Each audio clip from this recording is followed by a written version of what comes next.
Subscribe करें और bell दबाएं ताकि कोई खबर रह न जाए।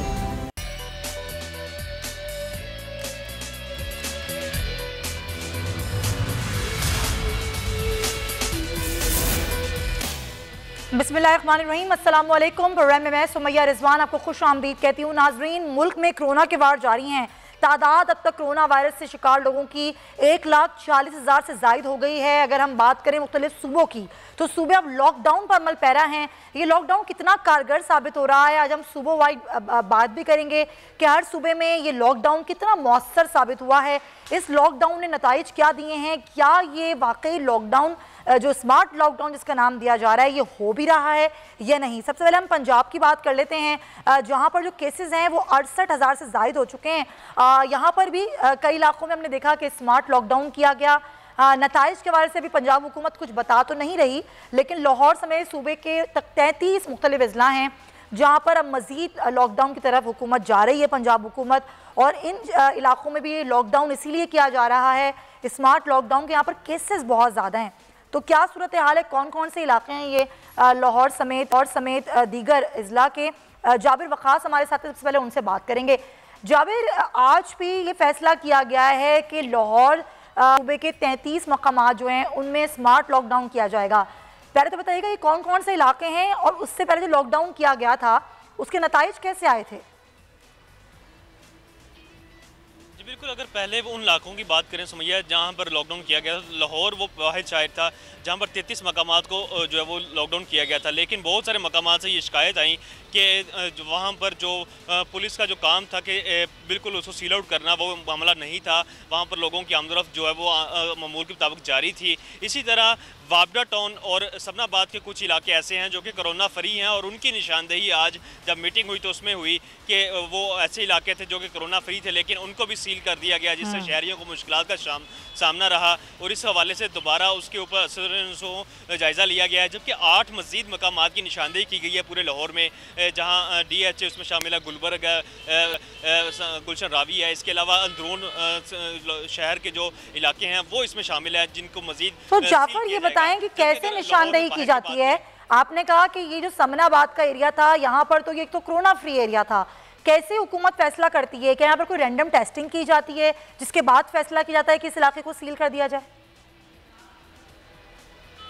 देखिए, जो इन इलाकों से केस हिस्ट्री सामने आ रही है कोरोना के हवाले से कि तमाम इलाके जो कि निशानदेही जहाँ पर की गई थी, जहाँ पर रेड मार्क्स लगाए गए थे, ये उन इलाकों पर लगाए गए थे जहाँ से केस रिपोर्ट हुए, लोगों ने अपने टेस्ट करवाए और फिर वो हॉस्पिटल्स में दाखिल हुए। तो प्राइमरी एंड सेकेंडरी हेल्थ के पास जो डाटा मौजूद था, जो उन्होंने अपनी एप्लीकेशन के ऊपर डाटा जो है वो चार्ज किया, और उसके मुताबिक जो स्पॉट लगाए गए थे कि यहाँ पर इतनी बड़ी तादाद में इतने मखसूस UC जो हैं यहाँ से इतने केसेस आए हैं, या मखसूस जो इलाका है वहाँ से इतने केसेस रिपोर्ट हुए हैं, वहाँ से चाहे वो निजी लैब में करवाए गए टेस्ट हों या फिर गवर्नमेंट लैब से करवाए गए टेस्ट हों, उन सबको यकजा किया गया और उसकी निशानदेही की बुनियाद पर यह फैसला किया गया कि इन इलाकों को लॉकडाउन किया जाएगा।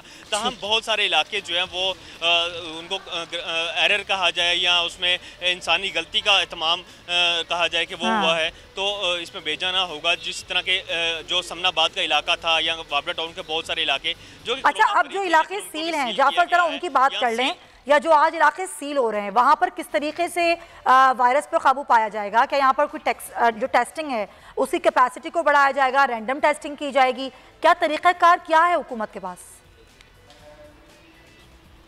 इस हवाले से जो 8 मजीद इलाके हैं उनका अभी नोटिफिकेशन जारी नहीं हुआ, उसका फैसला तो ज़रूर हुआ है, नोटिफिकेशन अभी जारी नहीं हुआ, नोटिफिकेशन का इंतज़ार है। और नोटिफिकेशन के साथ ही इस बात को भी मद्देनज़र रखा जाएगा कि अब वहाँ पर मजीद क्या सूरत हाल सामने रहती है, क्या वहाँ पर लोगों की ग्रुप टेस्टिंग करवाए जाएंगे, और फिर उसके बाद मजीद वहाँ के इलाके के जो मुकीन हैं जो कि अभी टेस्ट नहीं करवा पाए उनको भी टेस्ट में नेट में शामिल किया जाए। जबकि वो लोग जो कि पहले ही से मुतासर हुए हैं उनको देखा जाए कि क्या वो मुकम्मल तौर पर सेहतयाब हो चुके हैं, क्या वो उन्होंने जो हुकूमत की जो इंस्ट्रक्शंस थी इस हवाले से खुद को क्वारंटाइन करने की, चाहे उन्होंने घरेलू आइसोलेशन इख्तियार की हो या कोई और, तो उसको भी मद्देनजर रखा जाएगा। राइट, अभी तक ऐसी कोई चीज़ सामने तो नहीं आई है। बहुत शुक्रिया आपका जाबिर वखास, हमें बता रहे हैं कि कई इलाके जो पहले सील किए गए थे वहाँ पर भी हमने ऐसे कोई इंतजामात नहीं देखे, और अभी भी जो इलाके सील किए जा रहे हैं कोई रैंडम टेस्ट नहीं हो रही है। डॉक्टर खैसर सज्जाद साहब हमारे साथ मौजूद हैं, उनसे बात करेंगे। डॉक्टर साहब, अब तो हम देख रहे हैं कि मुख्तलिफ शहरों में अब स्मार्ट लॉकडाउन की तरफ ही हम जा रहे हैं, कोई ख़ास नतीजा तो नहीं मिल रहा इसका। आपको क्या लगता है कि ये सही है अभी स्मार्ट लॉकडाउन करना, या फिर किसी और दूसरे हल की तरफ जाना चाहिए? जी बहुत शुक्रिया सुमैया। देखिए बात सारी ये है कि जो लॉकडाउन का जब टाइम था तो हम प्रॉपर लॉकडाउन कर नहीं सके, और लॉकडाउन जो किया गया जिन सूबों में किया गया वो भी एक मजाक था। तो सही मायने में पाकिस्तान में लॉकडाउन नहीं हुआ, और इस वायरस को फैलाने को रोकने के लिए अभी तक जितने भी मॉडल्स हैं, जो कामयाब मॉडल्स हैं, उस पे उन्होंने एक ही चीज की है, जो प्रॉपर स्ट्रिक्ट लॉकडाउन किया है, और उसके बाद अब वो खोल रहे हैं। कहीं पे 70 दिन का एरिया में 90 दिन के बाद वो अब हर चीजें खोल रहे हैं। तो मैं समझता हूँ कि एक ही चीज थी, लेकिन अब शायद मेरे ख्याल में हमारे वजीर आजम साहब तो नहीं इस बात को मानेंगे, और मैं सबको बता दूं कि वजीर आजम साहब कभी भी लॉकडाउन को फेवर नहीं करते, और ना ही कभी पाकिस्तान में लॉकडाउन हो सकेगा। लिहाजा मैं समझता हूं कि ये जो लॉकडाउन है, अभी जो पॉकेट्स वाले लॉकडाउन है, इसमें ऐसा तो कोई कोशिश भी नहीं की जा रही गली के ऊपर मोबाइल खड़ी करके या पर्दे लगाकर बंद तो जरूर कर दिया रहा, मामला वही चल रहा है जैसे चलता रहा बिल्कुल पहले भी। तो कोई भी SOPs को फॉलो नहीं कर रहे हैं, लेकिन जगह जरूर बंद हो गई। आप ये कह रहे हैं कि सिर्फ शक्ल दी जा रही है कि लॉकडाउन हो गया, लेकिन यहाँ पर कुछ हो नहीं रहा। डॉक्टर साहब हमारे साथ ही रहिएगा, क्योंकि मैं पंजाब की पहले बात कर रही हूँ, तो तर्जुमान पंजाब हुकूमत मुसर्रत चीमा साहब हमारे साथ मौजूद है। मुसर्रत साहिबा, पंजाब में तो आज भी 33 मकामात को सील किया जा रहा है। इससे पहले जो मकामात सील किए गए थे वहाँ के रिजल्ट्स कैसे आए हैं, और जो यहाँ पर मकामात सील किए जा रहे हैं आज, वहाँ पर आप लोग क्या करेंगे? क्या रैंडम टेस्टिंग करेंगे? किस तरह से आइडेंटिफाई करेंगे लोगों को? बिस्मिल्लाहिर्रहमानिर्रहीम। बहुत शुक्रिया सुमैया। बेसिकली मैं 2-3 चीजें जो आपके नॉलेज में लाऊं वो ये, सबसे पहले तो ये जो हॉट स्पॉट है उनको लॉकडाउन करना इज वेरी वेरी इंपॉर्टेंट, ताकि वहां से जो उसकी स्प्रेड है वो बाहर ज्यादा इंटेंसिटी के साथ ना निकले। Basically lockdown is not the ultimate solution. इससे हम इसके फैलाव की रफ्तार को कम कर सकते हैं, तो उसके लिए तो बड़े हेल्पफुल साबित हुए। अगर मैं ईद के बाद जब मैं हॉस्पिटल के ऊपर जब बर्डन देखूं, तो एक टाइम पे ऐसे हो गया था, हॉस्पिटल ऑलमोस्ट सारे मतलब फुल हो चुके थे। इसी वजह से फिर हम ये स्मार्ट लॉकडाउन के ऑप्शन पे गए। और अब अगर मैं बात करूं तो लाहौर के कुछ मेन इलाके, फॉर इंस्टेंस जैसे मॉडल टाउन है, तो पूरे का पूरा मॉडल टाउन, ये आज की अभी ये डिसीजन हुई है कि वो मॉडल टाउन, इसी तरह कुछ और इलाके हैं जिनको हम कंप्लीट लॉकडाउन पे लेके जा रहे हैं, ना कि सिर्फ वो 2-2 गलियां या ब्लॉक वाइज हम उनको बंद कर रहे थे। अब हम जो एरिया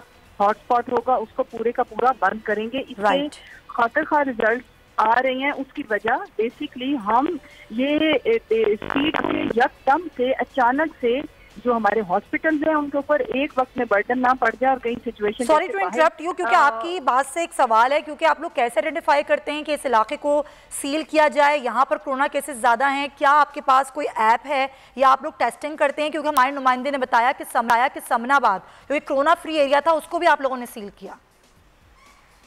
नहीं, अब अनफॉर्चुनेटली ये मैं आपको एक रियलिटी जो मैं बता रही हूँ, अब कोरोना फ्री तो ऑलमोस्ट कोई एरिया भी नहीं रहा अगर हम लाहौर की बात करें।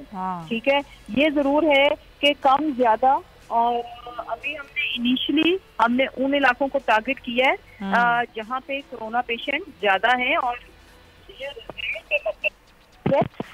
हेलो जी, कैसे आइडेंटिफाई किया आपने मुसर्रत साहिबा? जी, ये बेसिकली ये जो कोरोना के जो रिजल्ट्स आ रहे हैं, हमारे जो लोग टेस्टिंग हो रही है उस हिसाब से हम लोग इन एरियाज को लॉकडाउन कर रहे हैं। और ऐसे तो नहीं किया जाता कि बस ऐसे ही हम बता दूं कि model town, Faisal town, Gulberg, garden town, DHA, Gulshan Ravi, world city, ये कंप्लीट सारे के सारे हम बंद करने लगे हैं। अच्छा, तो उसके साथ अगर मैं अगली बात बताऊं वो ये कि इम्पोर्टेंट चीज जो सबसे ज्यादा मुझे और आपको समझने की जरूरत है, मैंने अर्ज किया lockdown is not the solution. Solution is कि हम एहतियाती तदाबीर कितनी फॉलो करते हैं। अगर हम मास्क पहनते हैं, अगर हम सैनिटाइज करते हैं, किसी भी जगह से आके या जाते हुए अपने हाथों को धोते हैं 20 सेकेंड तक, और अपना एक्सपोजर कम से कम रखते हैं। मुसर्रत साहबा, ये तो SOP लोगों को रट गए हैं, लेकिन उसके बावजूद इस पर अमल नहीं होता, जिससे स्प्रेड बहुत बढ़ गया। आपने खुद कहा कि शायद कोई भी एरिया ऐसा नहीं है लाहौर में जो कि कोरोना फ्री हो, कम या ज्यादा हो सकते हैं। तो तो इसका मतलब ये हुआ कि लोग SOP पर भी अमल नहीं कर रहे, लॉकडाउन भी सोल्यूशन नहीं है, तो फिर सोल्यूशन क्या है? सुमैया, लोग अगर SOPs पे अमल नहीं करेंगे तो अब पंजाब की अगर मैं बात करूं तो हम सख्ती से निपट रहे हैं। हम उन एरियाज को कंप्लीट बंद करेंगे, गैर मुअय्यना मुद्दत तक बंद करेंगे। कमर्शियल एरियाज की बात कर रही हूँ जो SOPs को फॉलो नहीं करेंगे। जहां तक रहेगी, आपको पता है कि एक ऑर्डिनेंस पंजाब में पास हुआ इंफेक्शियस डिजीजेज के अगेंस्ट, उसको इम्प्लीमेंट करते हुए हमने तमाम हमारे जो DC हजरात हैं उनको नोटिफिकेशन जारी किया है बाकायदा गवर्नमेंट पंजाब ने कि जहाँ पे भी लोग मास्क ना पहने, उस ऑर्डिनेंस का हुए हम लोगों को सजाएं भी देंगे, जुर्माने भी करेंगे, और जो कारोबार है उनको हम बंद भी करेंगे। और बजाय इसके कि हम पूरी कम्युनिटी को सजा दें, अगर फर्ज करें कि अगर एक शॉप ने वायलेशन की है तो हम बाकियों को क्यों बंद करें? जहाँ majority of shops, majority of market, एक मार्केट है जहाँ पे मेजोरिटी ऑफ शॉप्स ने वायलेशन किया तो उसको पूरी को बंद किया जाएगा। और हम जहाँ तक रहेगी बात SOP से अमल दरामद कराने की, हम पूरी कोशिश कर रहे हैं कि हम करवाएं। लेकिन आप याद रखें Sumaiya, it's a country of 22 crore, 11 crore आपका पंजाब है, 11 करोड़ नफरी बहरहाल हमारे पास नहीं। इस चीज को अंडरस्टैंड करने की जरूरत है। अगर कोई भी SOP से अमल करता है, जहाँ लॉकडाउन है उस पर अमल करता है, तो सबसे पहला बेनिफिशियरी वो खुद है, उसकी जान है। ऐसा ही है, ये बात तो कई दफा आप लोग भी कह चुके हैं, हम भी कह चुके हैं, लेकिन अगर लोग नहीं समझ रहे हैं तो इसके पीछे क्या वजह है? आप मेरे साथ रहिए क्योंकि डॉक्टर कैसर सज्जाद साहब भी हमारे साथ हैं। डॉक्टर साहब, कैपेसिटी की बात हम कई दफा कर चुके हैं कि टेस्टिंग कैपेसिटी बढ़ाई जाए। आप लोग भी ये बात कई बार कर चुके हैं। जो अभी टेस्टिंग हो रही है पूरे मुल्क में, उससे मुतमईन है आप लोग? देखिए, टेस्टिंग में इसलिए की जाती है कि आपको ये पता चलता है कि आपके इलाके में कितने लोग कोरोना पॉजिटिव है, ताकि उनको जो है उसी हिसाब से एस्टिमेट करके आप अपनी आइंदा का लाएअमल बनाते हैं। लेकिन अनफॉर्चुनेटली पाकिस्तान में अभी जैसे बहुत अच्छी बात कर रही थी हमारी बहन जो मुसर्रत चीमा साहिबा, ये मैं इनकी बातें सुनता हूँ, बहुत अच्छी बातें करती हैं। तो पूरे जो पंजाब की अगर मैं बात करूं तो 11 करोड़ की आबादी है। अब इसके अंदर आपका उस लेवल का नहीं हो रहा है जितना होना चाहिए। आप तो सिर्फ उनको करते हैं जो लोग आपके पास आ जाते हैं कि जी कोरोना जो सिम्टम के साथ है। लेकिन आप यकीन करें कि बहुत सारे मरीज को तो जो हम इस चक्कर में पड़ते ही नहीं है कि जी आप जाइए और जाके टेस्ट कराइए, क्योंकि उनको जब कोई सिम्टम होता है तो हम उनको कह देते हैं कि यार आप घर पे ही रुक जाओ, 14 दिन आप यही बात मैं आपसे करना चाहूंगी। आजरा साहिबा ने कल कहा कि 182 मरीज ऐसे थे जिनके बहुत ही माइल्ड सिम्टम्स थे, वो घरों पे क्वारंटीन हुए और उनका इंतकाल हो गया। जी, लेकिन उसके अंदर क्या है, मैं एक बात यही बताना चाह रहा हूं कि जो लोग घर के अंदर आइसोलेट होते हैं, देखिए बिल्कुल मिसमैनेजमेंट है हुकूमत का इस तरह से करना कि जैसे अभी मुसर्रत मेरी बहन कह रही थी कि जी ये जो लाहौर ऑलमोस्ट जो है वो कोई ऐसी जगह नहीं है लाहौर में जहां पर ये बीमारी नहीं है।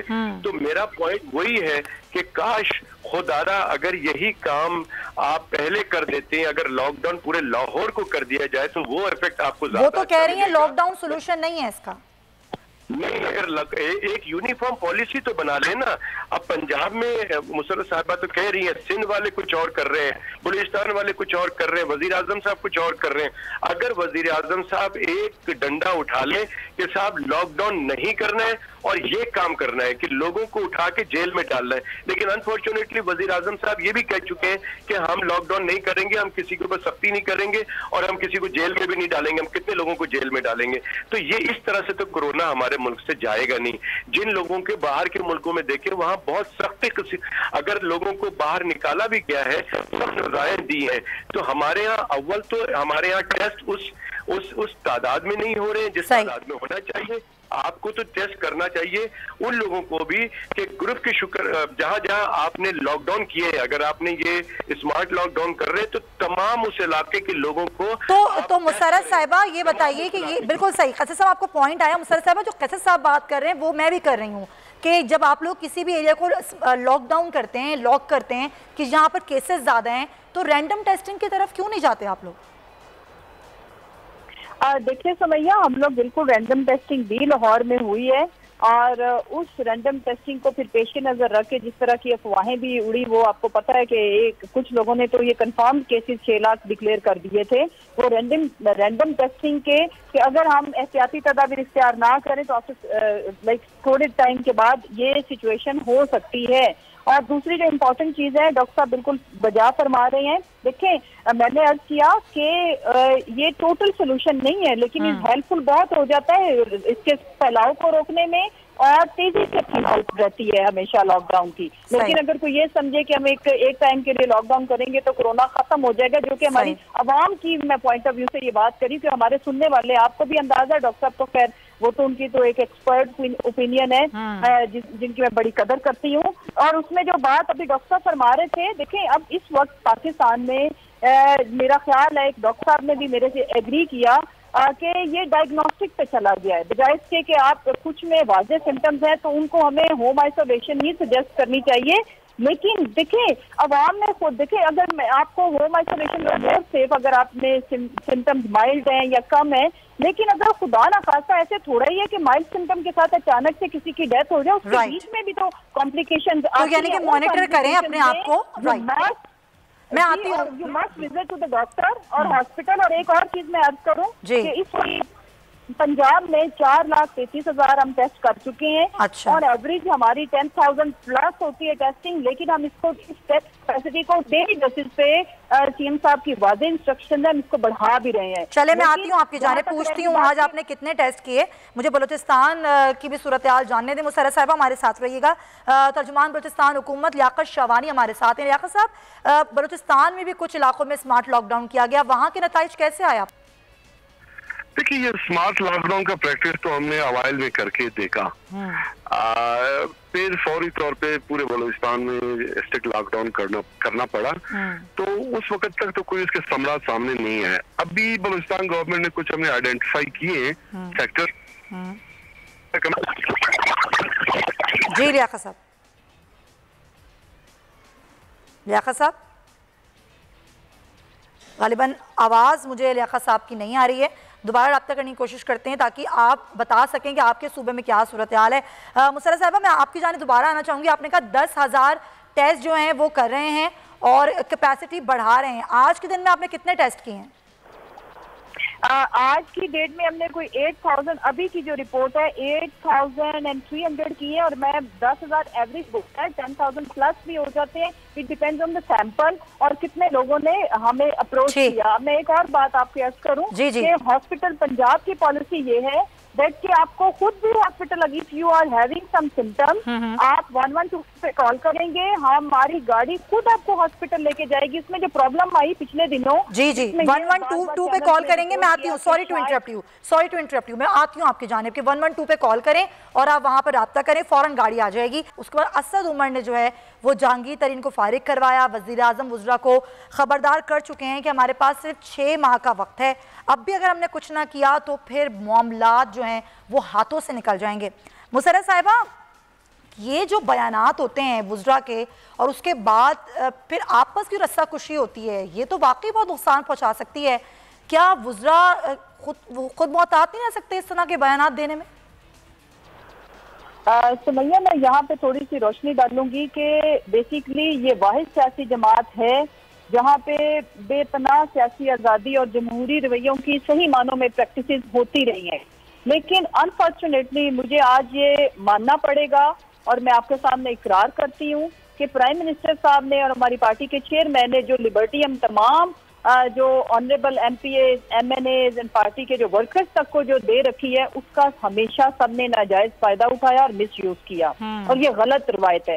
इस तरह तो मतलब देखिए, ये हमें आज़ादी है कि हम किसी भी तरह की ओपिनियन दे सकते हैं, हमारी लीडरशिप माइंड नहीं करती। आप ये देखें कि प्राइम मिनिस्टर साहब का ज़र्फ देखें कि हमारे मीडिया के एक भाई ने उनसे जैसे भी हुआ उन्होंने गिरेबान पकड़ने की बात की, लेकिन उन्होंने कितना सब्र और हौसला दिखाया, दोबारा भी उनसे मिले। वरना तो यहाँ पे आपको पता है कि जो एक दफा बदतमीजी कर ले या इस तरह से क्रिटिसिज्म करे, दोबारा जितने भी सियासी लीडरान रहे हैं उन्होंने कभी किसी को दोबारा आगे नहीं आने दिया, मौका नहीं दिया। लेकिन इस वक्त ये मेरी अपनी पार्टी से मैं सिर्फ मुखातिब हूँ इस वक्त कि ये हम सबको सोचने का है और ये हमारे लिए लम्हा फिक्री है। आजादी जो हमारे लीडर ने हमें दे रखी है, हम उसका लेकिन ये रियलिटी नहीं है कि चीफ सेक्रेटरीज जो हैं वो ज्यादा ताकतवर हैं। जो बात फवाद चौधरी कह रहे हैं कि वज़ीर-ए-आज़म ज्यादा पावरफुल तो वज़रा और चीफ सेक्रेटरीज हैं। देखें, लेकिन उसमें अपने पार्टी और अपनी लीडरशिप को निशाना बनाना, वो तो देखें, ये तो रिफॉर्म्स की बात है। रिफॉर्म्स की बात बहुत और तरीके से भी हो सकती है। देखिए, ये हमारे प्राइम मिनिस्टर साहब ने आते साथ सबसे पहले हमने जो नारा लगाया उसको हम आज तक भुगत भी रहे हैं, लेकिन फिर भी प्राइम मिनिस्टर साहब उससे नहीं हटे कि हमने पुलिस को डीपोलिटिसाइज करना, हमने ब्यूरोक्रेसी को डीपोलिटिसाइज, लेकिन कुछ किया भी तो नहीं ना, फिर कुछ किया भी तो नहीं किया नहीं। पॉइंट लेकिन मुशर्रफ साहब मुझे ब्रेक की जाने बढ़ना है, ब्रेक लेंगे, वापस आएंगे तो मजीद बात करेंगे। Stay with us.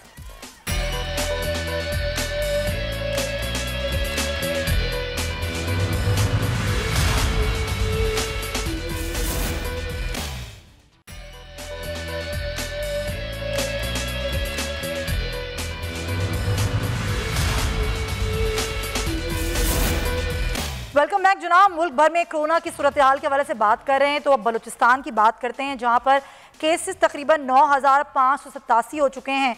तो बलूचिस्तान की हम बात कर रहे हैं जहां पर केसेस बढ़ रहे हैं। लॉकडाउन हुकूमत अब किस तरफ लेकर जाना चाह रही है, क्या सूरत हाल है वहाँ पर? लियाकत शवानी साहब हमारे साथ मौजूद हैं। लियाकत साहब, आप मुझे बता रहे थे ब्रेक से पहले कि आप लोग जो स्मार्ट लॉकडाउन कर रहे थे वो इतना कारगर साबित नहीं हुआ, तो अब आप लोग किस हल की तरफ जा रहे हैं अब बलूचिस्तान में? देखिए, हमने फोकस इस वक्त रखा हुआ है, एक तो पब्लिक अवेयरनेस हम प्रमोट कर रहे हैं कि लोग SOP का ख्याल रखें, क्योंकि इसमें तो जितनी गवर्नमेंट की जिम्मेदारी उतनी फर्द की, हर एक इंडिविजुअल की भी जिम्मेदारी है कि वो SOP का ख्याल रखें। भले हम उससे स्ट्रिक्ट लॉकडाउन करके लोगों को घरों में तो बिता सकते हैं, लेकिन घरों के अंदर क्या हमारे लोग SOP का ख्याल रखेंगे? क्या वो सोशल डिस्टेंसिंग का ख्याल रखेंगे? क्या खानों में अपने दोस्तों या रफका के साथ वो इकट्ठे होके सोशल गैदरिंग में?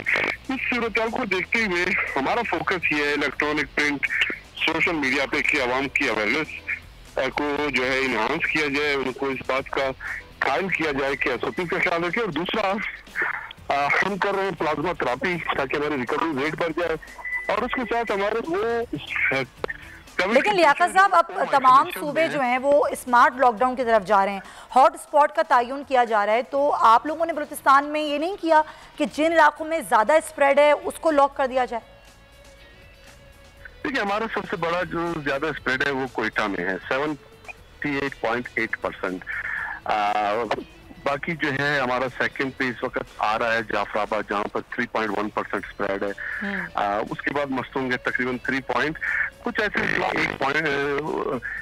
1% से भी कम स्प्रेड है। 3 जिला में बिल्कुल कोई केस रिपोर्ट नहीं हुआ। कुछ ऐसे जिला हैं जहाँ पे मजमूई तौर पे 2 या 3 से ज्यादा केसेस रिपोर्ट नहीं हुए। तो अगर इस फार्मूले के तहत केसेस के स्प्रेड को मद्देनजर रखते हुए हमने लॉकडाउन करना ही है, तो फिर पूरे डिस्ट्रिक्ट कोयटा का करना पड़ेगा, जहाँ पर ऑलमोस्ट आपके 80% केसेस हैं। तो आइडेंटिफाई गो के हम कर रहे हैं, कोई 18 से 20 एरिया हमने आइडेंटिफाई किया, जो मैंने पहले जिक्र किया, लेकिन उसका अभी तो कोई हमने फैसला किया नहीं। हम देख रहे हैं कि आया उसके समरात सामने आएंगे या नहीं आएंगे, उससे कोई फायदा होगा। तो आप क्या देख रहे हैं? आप लोग रैंडम टेस्टिंग की तरफ जा रहे हैं क्या? रैंडम टेस्टिंग तो हमने 2 माह कबल ही शुरू किया था। कोयटा में हमने 511 टेस्ट कंडक्ट कराए।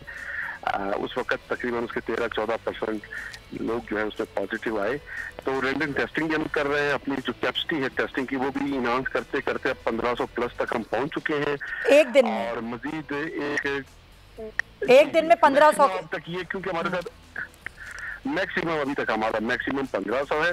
एस्टेब्लिश किया हमने लेबोरेटरी, और एक डिविजनल हेडक्वार्टर में एक लेबोरेटरी एस्टेब्लिश कर रहे हैं।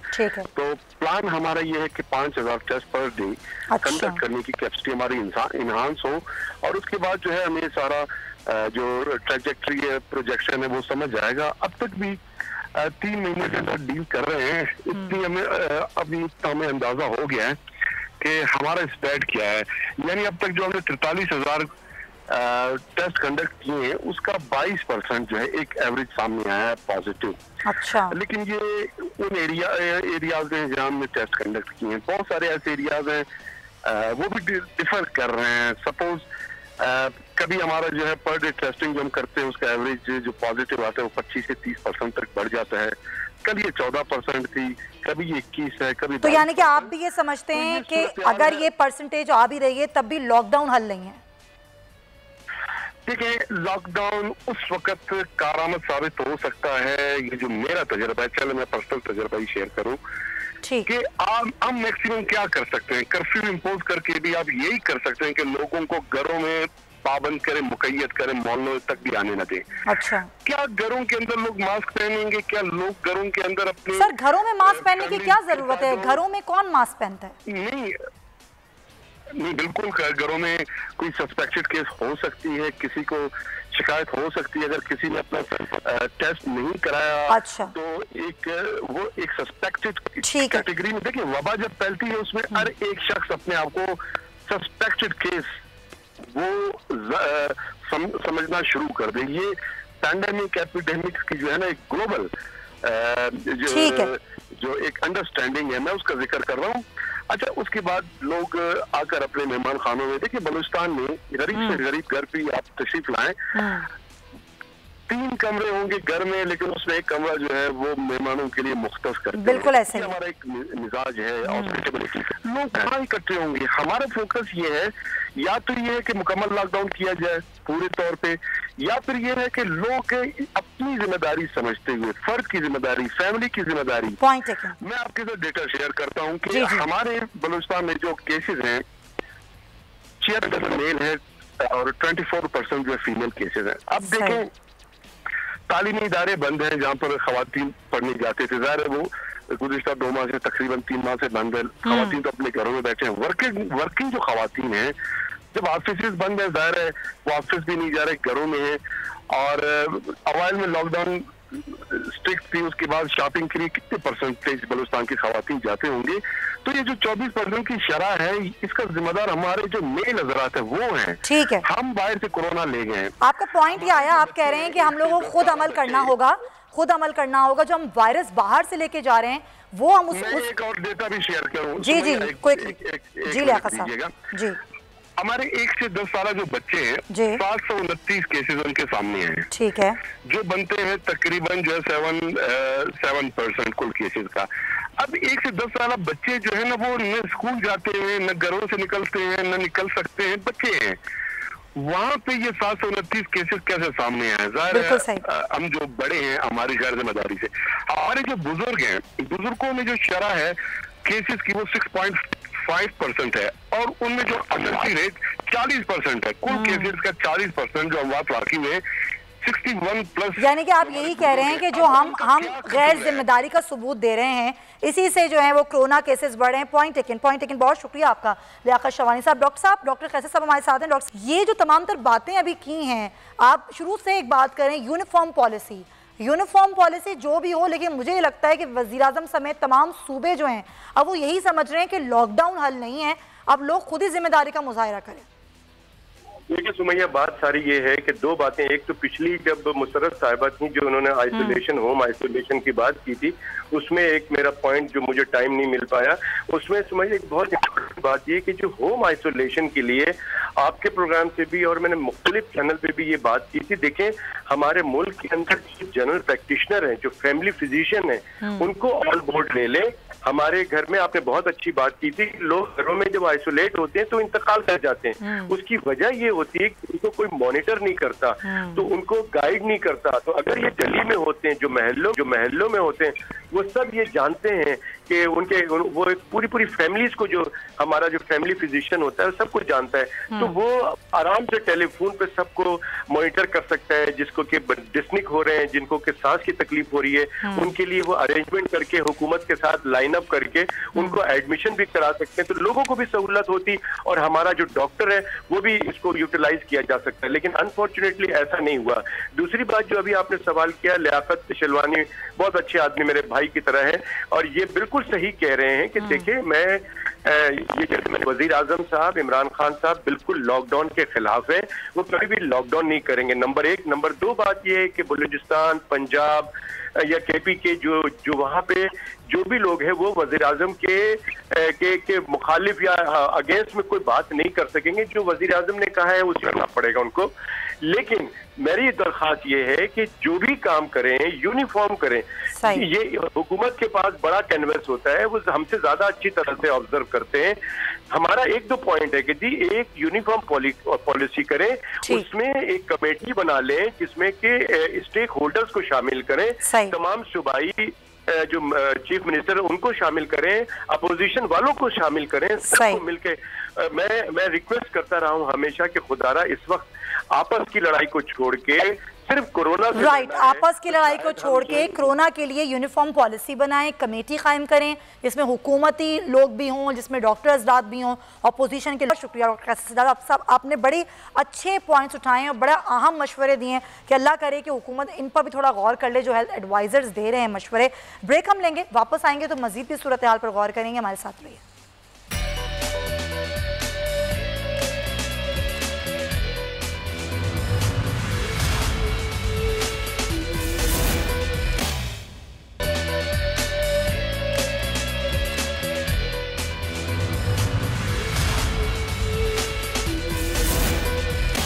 Welcome back to the show. और हम देख रहे हैं मकबूजा कश्मीर में भारतीय मजालिम का सिलसिला जारी है, जहां पर नाम निहाद सर्च ऑपरेशन की आड़ में कश्मीरियों की नस्ल कुशी जारी है। 2 मजीद कश्मीरी नौजवानों को पुलवामा में शहीद किया गया और 2 कश्मीरी नौजवानों को फायरिंग करके शहीद किया गया, बल्कि साथ ही साथ ये बचाया जा रहा है कि भारतीय फोर्सेस तलाशी के दौरान खवातीन और बच्चों को भी घरों से बाहर निकाल दिया। पाकिस्तान सब कुछ कर रहा है। कल OIC से भी मुतालबा किया है और शाह महमूद कुरैशी ने इस हवाले से बताया भी कि OIC अब ये कहती है कि वहाँ पर जो लॉकडाउन है मकबूजा कश्मीर में अब वो हटाया जाए। कि ये कितना कारगर साबित होगा, इस तमाम तर सूरत बात करने के लिए हमारे साथ मौजूद हैं दिफाई तजियाकार अमजद शुएब साहब। बहुत शुक्रिया अमजद साहब। पाकिस्तान के अब तक के इक़दामात जो कुछ किए गए हैं हुकूमत की जानिब से, उनको आप कैसे देख रहे हैं? और कल शाह महमूद कुरैशी ने OIC से मुतालबा किया है, आपको लगता है कि कुछ कारगर साबित होगा? इससे पहले तो कुछ नहीं किया OIC ने। बिस्मिल्लाहिर्रहमानिर्रहीम। देखिए, ये जो अभी OIC ने जो कुछ भी किया है, वैसे तो OIC इतनी इफेक्टिव नहीं और फौरी तौर पे हमें को तवक्को नहीं करनी चाहिए, लेकिन पाकिस्तान को भी कोई फोरम छोड़ना नहीं चाहिए। वजह उसकी ये है कि अगर एक किसी के कहने पे भारत नहीं हिलता तो कम से कम प्रेशर बिल्डअप होना शुरू हो जाता है, और जब हर तरफ से प्रेशर आता है, हर तरफ से मुतालबात आते हैं, तो फिर उस मुल्क को सुनना पड़ता है। आज भारत हर गर्मी और नहीं सुन रहा, लेकिन मैं समझता हूँ ये एक अच्छा कदम था और पाकिस्तान को ये कैंपेन के तौर पे, एक मुहिम के तौर पे चलाना चाहिए, ताकि मुख्तलिफ फोरम पे ह्यूमन राइट्स की मुख्तलिफ ऑर्गेनाइजेशन, हमारे अपने डेलीगेशन भी जाने चाहिए दूसरे मुल्कों में, जो जाके वहाँ पे दूसरी हुकूमतों से बयानात वगैरह उनसे करवाएं, जॉइंट कम्युनिकेट इशू हो सकते हैं। तो मैं समझता हूँ कि ये एक लगातार अमल है। भारत चूंकि एक ऐसा हुक्मरान है वहाँ पे जो कि वहशियाना मजारम भी कर रहा है, और दूसरा ये कि वो टच से मस नहीं, वो उसके ऊपर असर नहीं है इन चीजों का। तो हमने भी इतना इफेक्टिवली काम किया है अमजद साहब आपके ख्याल में? नहीं, मेरा नहीं ख्याल। हमने उस तरह नहीं किया, मुहिम के तौर पे हमने काम नहीं किया। हमें कहा गया था कि हम कश्मीर डेस्क बना रहे हैं फॉरेन ऑफिस में और हर एम्बेसी में कश्मीर डेस्क होगा, वो पता नहीं बने या नहीं बने, तो हमें तो एक्टिव हुए नजर नहीं आ रहे।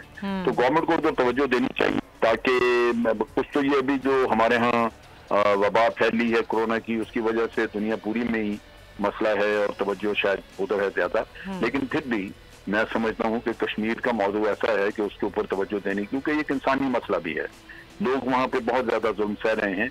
तो उसके लिए हमें मेरा ख्याल है वक्त निकालना ही होगा और ज्यादा कैंपेन एक मुहिम चलानी होगी। उसके कैंपेन चलाएं, जिसकी आपने खुद भी कहा कि इफेक्टिवली इतना काम किया ही नहीं है हुकूमत ने, लेकिन उसके बावजूद आपको लगता है कि जिस तरीके का रवैया हठधर्मी का भारत का है, उस पर कोई असर होगा इस कैंपेन का भी? देखिए, बात यह है कि एक हुकूमत है जिसका रवैया गैर इंसानी और उसको उस पर कोई शर्म नहीं है। ह्यूमन राइट्स ऑर्गेनाइजेशन मुख्तलिफ वो मुतालबा करती नहीं है, लेकिन चीज ये है कि हमने तो अपना फर्ज अदा करना है। अगर भारत का OIC के कहने पे उसके ऊपर असर नहीं होता, तो हमने आज वहां पे आके फुल स्टॉप तो नहीं लगा देना। हमने तो कोशिश एक जारी रखनी है और वो हमें नजर नहीं आता। बात यह ना कि एक लगातार अमल है। एक वक्त आएगा कि जब भारत के ऊपर भी प्रेशर आएगा, उसके लोग सोचेंगे कि दुनिया में हमारी पॉलिसी की वजह से, और फिर ये कि इनको सेंसिटाइज करने के लिए कश्मीरी यूरोप में इधर उधर बाहर बहुत हैं, कश्मीरी जो आबाद हैं, जो वहाँ पे आपका साथ देने के लिए तैयार हैं। सिर्फ उनको एम्बेसीज के जरिए ऑर्गेनाइज करने की जरूरत है, उनको थोड़ा बहुत पैसा मुहैया करने की जरूरत है ताकि वो अरेंज कर सकें, लोगों को दूसरे शहरों से ला सकें। तो मुजाहरे करना ह्यूमन राइट्स के ऊपर, human rights organisation, united nation के ऑफिसर्स के बाहर मुजाहरा करना, ये एक लगातार अमल है, ये रुकता हुआ नजर नहीं आना चाहिए। सही। ये कोई वो मौसमी फल की तरह नहीं है कि जब मौसम आया तो उसी वक्त नजर आए, नहीं, ये तो हर वक्त, हर मौसम में, हर वक्त पे ये होता हुआ नजर आना चाहिए दुनिया। बिल्कुल आपने सही कहा, लेकिन अगर हम भारत की बात करें, भारत तो हर किसी से ही दुश्मनी मोल रहा है, चाहे पाकिस्तान हो, फिर लद्दाख के मामले पर चीन से सूरत हाल हो, नेपाल से सूरत हाल हो। अब इस तमाम तर चीज़ों को देखते हुए हम देखते हैं कि कोई ख़ास प्रेशर उस पर आता नहीं है कि जो रवैया तमाम मुल्कों के साथ है भारत का। ये तो और भी अच्छी बात है, हमें उन मुल्कों को भी कांटेक्ट करना चाहिए, हमें नेपाल के साथ भी बात करनी चाहिए, उनके ऊपर जो भारत ज्यादतियां कर रहा है उसको भी वो उनके साथ मिलकर उछालना चाहिए। हमें भूटान से भी बात करनी चाहिए, बांग्लादेश से, श्रीलंका से, सारे जो सार्क कंट्रीज हैं जिनको भारत धौंस और धमकी से उनके हकूक जब्त करता रहा है, उनकी जमीन कर रहा है, वो चीजें भी दुनिया के सामने लानी चाहिए। और उसका तरीकाकार यही है कि आप चाइना के साथ मिलकर इन मुल्कों को कांटेक्ट करें और उनके साथ एक पॉलिटिकल फ्रंट बनाएं, अपना यूनाइटेड फ्रंट, जो कि रीजनल फ्रंट होगा, लेकिन उसको भारत को हैंडल करने में आपको आसानी रहेगी। राइट, बहुत शुक्रिया अमजद शुएब साहब, और आपका पॉइंट बड़ा वैलिड है। आप कहते हैं कि तमाम मुल्कों को बिल्कुल आप मिलाएं, उनसे बात करें, उनको एक कराएं। भारत के मामले पर भारत को अगर आप प्रेशराइज करना चाहते हैं तो न सिर्फ चीन बल्कि श्रीलंका, नेपाल, तमाम ममालिक जो हैं उनको मिलाना होगा, और अपनी जो ये इफ़ेक्टिव आपकी पॉलिसी है उसको ना सिर्फ आगे चलाना होगा बल्कि मुसलसल जो है वो चलाने की ज़रूरत है। और जब तक हम ये मुसलसल काम नहीं करेंगे, हमारी वजारत ख़ारजा मुसलसल इस पर काम नहीं करेगी, तो हम कभी भी ये नहीं कह सकते कि हम कश्मीर पर जो जुल्म सितम है उसको हम बंद करवा सकते हैं, वहाँ पर जो 5 अगस्त के बाद की सूरत हाल है उसको हम ख़त्म करवा सकते हैं। उसके लिए एक मुसलसल अमल की ज़रूरत है। इस पॉइंट के साथ ये प्रोग्राम का नाज़रीन वक्त ख़त्म होता है। आपने अपना और अपने प्यारों का बहुत ख्याल रखना है। इंशाल्लाह आपसे कल मुलाकात होगी। अल्लाह हाफ़िज़।